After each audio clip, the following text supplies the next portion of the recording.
Canines. My name is Amy, and this furry beauty, Ray, up here.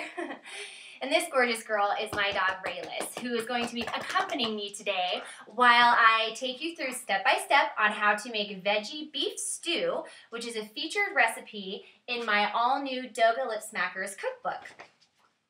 If you tuned into my very first cooking segment, you'll know that I promised that once a month I will be sharing one of my amazing recipes for you and teaching you how to make homemade dog food and treats in the comfort of your very own kitchen. So let's go ahead and get started.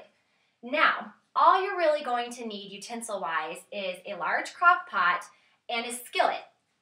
I went ahead and took care of all the prep work because I want this to be an efficient clip for you. I know that you there at home watching, you're probably busy and on the go, so I want to make this as quick but informative as possible for you. But don't you worry, because I will tell you exactly what to do as we go through the ingredients.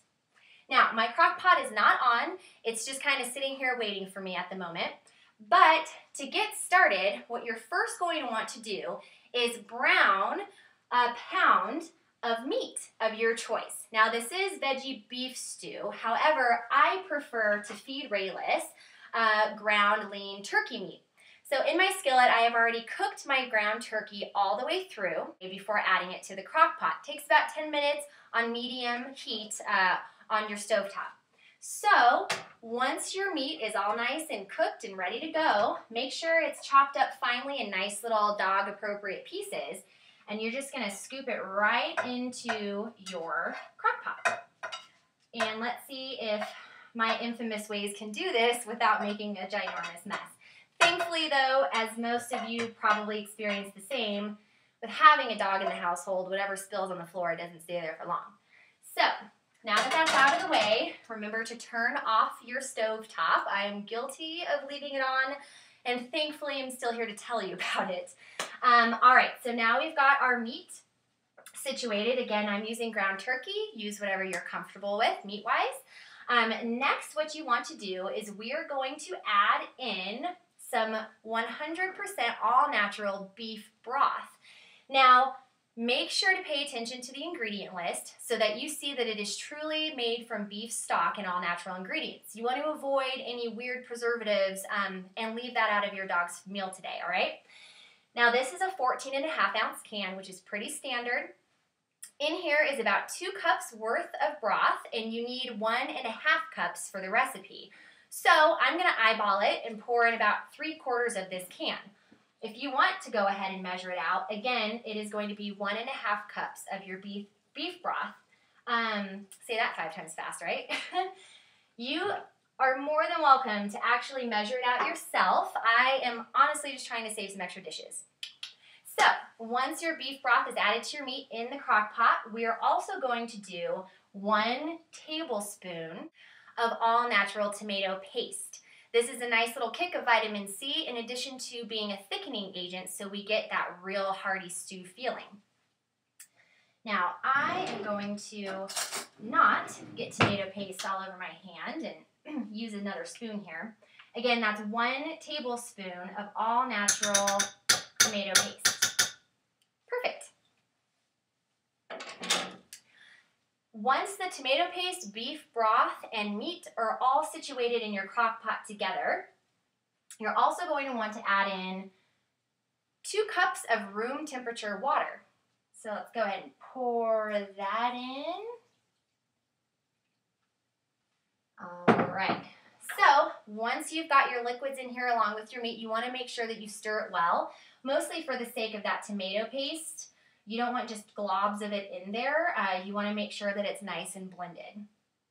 Now, I did say that you need a large crock pot, which you do. In my case, since I am a single gal, my mom was gracious enough to not only buy me a crock pot, but she did buy me a crock pot that's only meant for a single serving. So I'm doing the best I can with the space I have here. Thanks for that, by the way, Mom. I actually do love my crock pot.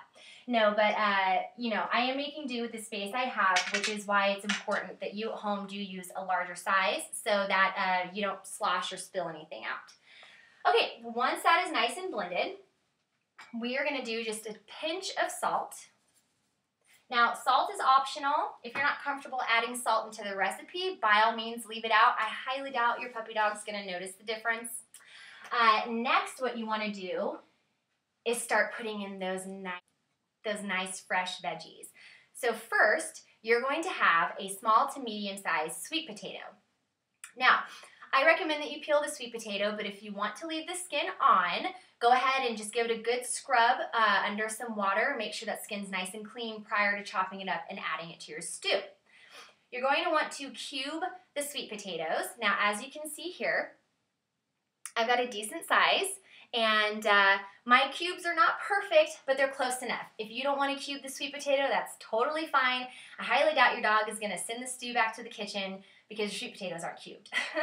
But just ensure that when you are chopping up your larger vegetables, such as the sweet potato, that you make the size of the cubes or pieces appropriate for the size of your dog.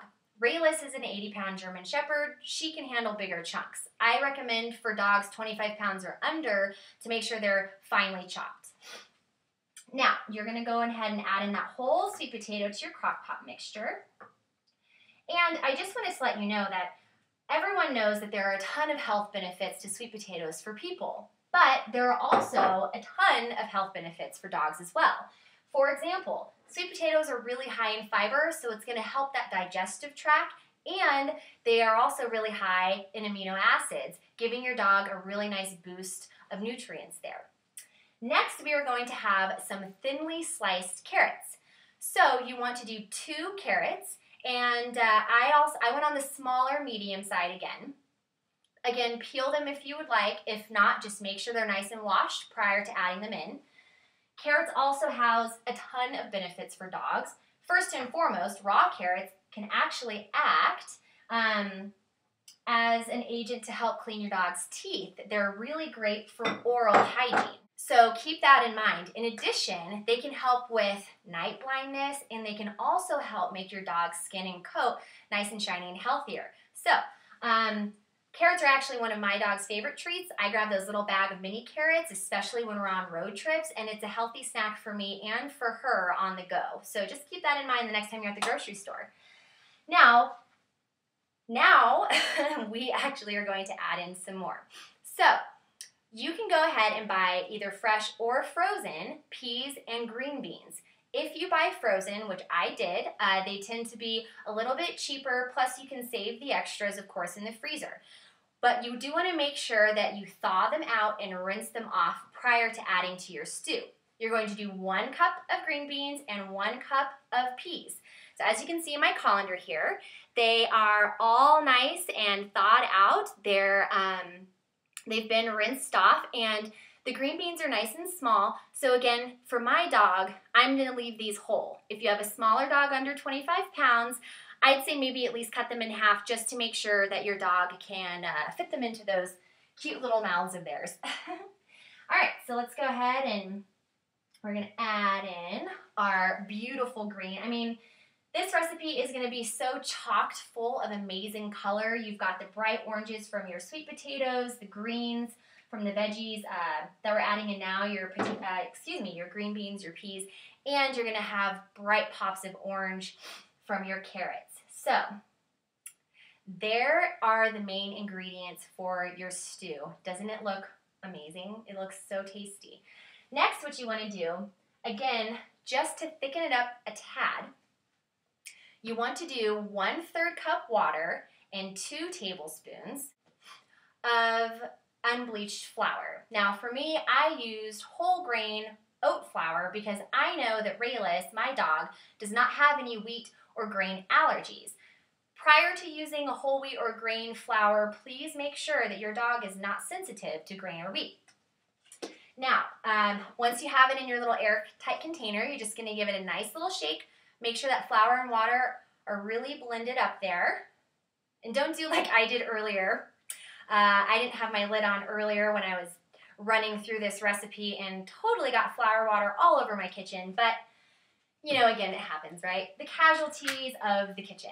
So once it's all mixed, you're going to see it starts looking a little milky. See if you can see that without me pouring it all over the ground. It's going to have a bit of a milky, creamy texture. And you just want to pour that right in with all of your other ingredients. Awesome. Now, let's, again with my little personal sized crock pot, let's see if we can stir this up a bit so everything cooks nicely. You want to make sure that everything is in fact blended in there so the tomato paste and the flavor of the beef broth, in addition to the meat and the veggies and everything all sort of combines and gets in there all melded together. Once you've added all of your ingredients to your crock pot, simply place on your lid. We're going to turn that to high, and you can leave it for about 5 to 7 hours. So not only is this amazing because you saw how fast it was to throw everything in there, and in all honesty, prep time was maybe all of 5 minutes. So I would say in total 10 to 15 minutes, you've got yourself a nice hearty meal in here that's also going to be healthy, packed full of nutrients and flavor for your dog. One of the other reasons I absolutely love this recipe, in addition to all of the nutrient benefits, and I know that I made it and I know exactly what went into it, is the fact that, as you saw, it's all human-grade ingredients. So if you would like to join your dog for dinner this evening, go ahead and add a little bit of salt and pepper, throw some French bread. I personally like whole grain French bread into the oven, and then voila, you've got dinner for you both just like that. So we're going to go ahead and let this sit for about 5 to 7 hours. If you need longer, of course, put it on a lower heat and then let it sit for as long as you need, but I'm putting it on high for the first 5 hours. Now, we're going to let this sit for a little while, but don't you go anywhere. Stay tuned, because as soon as this is done, I'm going to be giving Rayless a nice big hearty bowl. So don't go anywhere, and I'll be right back.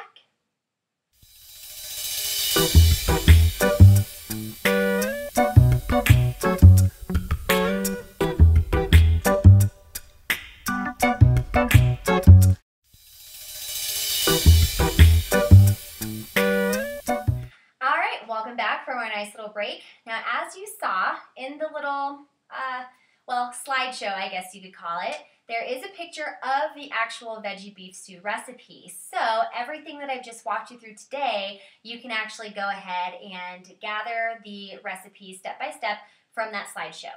All right, so it's time to feed Rayless. So my veggie beef stew has been simmering on high for about 5 hours now.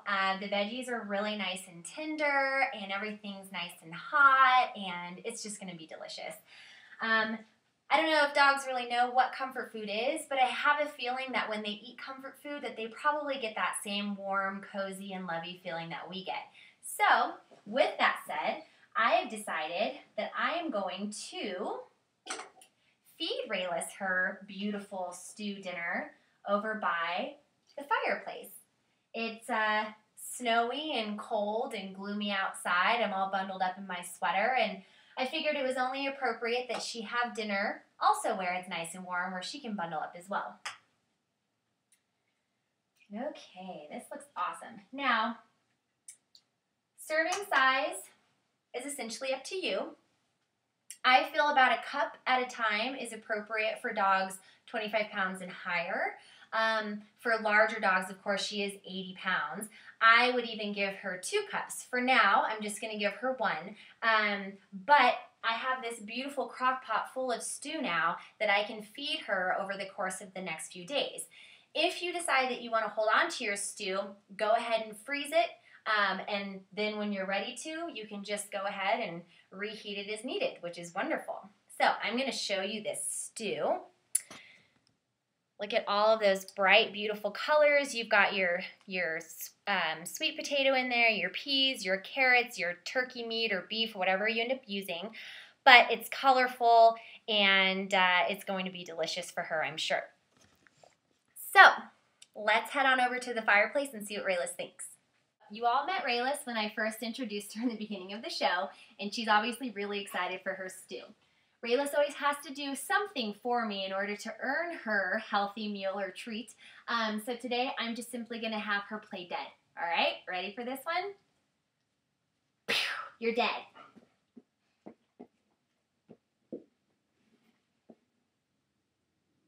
slow, dramatic death, but dead nonetheless, right? Good girl. Oh! Well, you can see where she gets her clumsy ways from. All right, sit down, Mamacita. Sit. Good girl. Sit down. Wait. Okay. Good girl. That's some good stuff, huh? Well, as you can see, Rayless absolutely loves the veggie turkey meat stew in this case, and I'm sure that your dog at home will as well. Thank you so much for joining me on my second episode of Cooking for Canines. I hope you enjoyed your time with myself and Rayless. You can find the full DOGA Lip Smackers cookbook. This is Jack, by the way. Apparently, he wants some stew as well. You can find my full DOGA Lip Smackers cookbook at www.dogaunleashed.com. It is vet approved and pet tasted clearly.